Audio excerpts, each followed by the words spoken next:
Hello student, this is Suman Dutta. তো আজকে আবার প্রেজেন্ট হলাম নতুন একটা ভিডিও নিয়ে। আজকে থাকছে টিবিএসসি ক্লাস 10। ওই যে ক্লাস 10-এর জন্য আমি একটা টার্গেট 2025 একটা প্লেলিস্ট শুরু করেছিলাম। অবশ্যই সেই প্লেলিস্টটা আজকে থেকে আবারও অ্যাক্টিভ থাকবে। তোমরা সবাই ভিডিওটা প্রথম থেকে লাস্ট অব্দি ওয়াচ করবে। আজকে আমি ভূগোল থেকে বন ও বন্যপ্রাণী সম্পদ এখান থেকে গুরুত্বপূর্ণ এক কথা উত্তর এবং মার্ক 2 নিয়ে আসলাম। তো আশা করি সবাই ভিডিওটা প্রথম থেকে লাস্ট অব্দি নিশ্চয়ই দেখবে। দেখো, প্রথম প্রশ্ন, IUCN এর ফুল ফর্ম কি? International union for conservation of nature and natural research. তো এইটা 1948 সালে 5ই অক্টোবর এটা বা এই সংস্থাটা প্রতিষ্ঠিত হয়। ভারতে স্তন্যপায়ী প্রজাতির সংখ্যা 79টি, পাখিদের প্রজাতি 44টি, সরীসৃপদের প্রজাতি 15টি, উভচরদের প্রজাতি 3টি। ওকে, ভারতে বন্যপ্রাণী অ্যাক্ট চালু হয় কবে? 1972 সালে। বন ও বন্যপ্রাণী সম্পদকে কয়টি ভাগে ভাগ করা যায়? 3টি, সংরক্ষিত, আরেকটা সুরক্ষিত, আরেকটা শ্রেণীহীন বন। কি? সংরক্ষিত, সুরক্ষিত, এটা শ্রেণীহীন বন।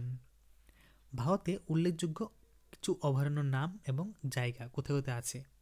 সুন্দরবন, জলদাপাড়া, গরুমারা, চাপড়িমারা কোথায় আছে? পশ্চিমবঙ্গে আছে।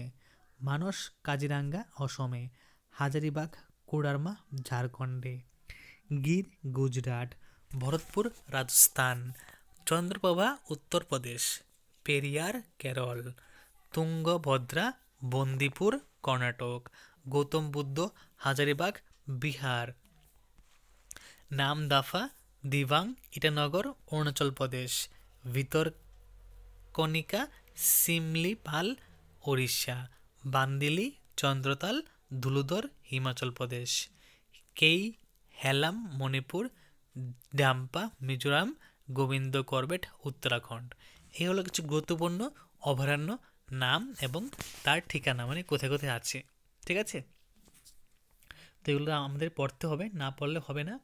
তো এশিয়ার চিতা দেখা যায় কোথায়? আফ্রিকা ও এশিয়ায়। ঠিক আছে, ভারতে ম্যানগ্রোভ অরণ্যের পরিমাণ কত? 0.14%। কত? 0.14। এটা কি আছে? ম্যানগ্রোভ আছে। ব্যাঘ্র প্রকল্প এর সূচনা হয় কবে? 1983 সালে। এর সংরক্ষণ কেন্দ্র কয়টি আছে? 39টি। কয়টা আছে? 39টি আছে। JFM চালু হয় পশ্চিমবঙ্গে কবে? 1971 সালে। ভারতে সিংহ সংরক্ষণে বা সংরক্ষণ করে কোথায়? গিরি অরণ্যে।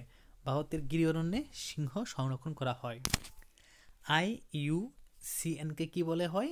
World conversation union. তো যদি প্রশ্ন করে যে ওয়ার্ল্ড কনভারসেশন ইউনিয়ন কাকে বলা হয়?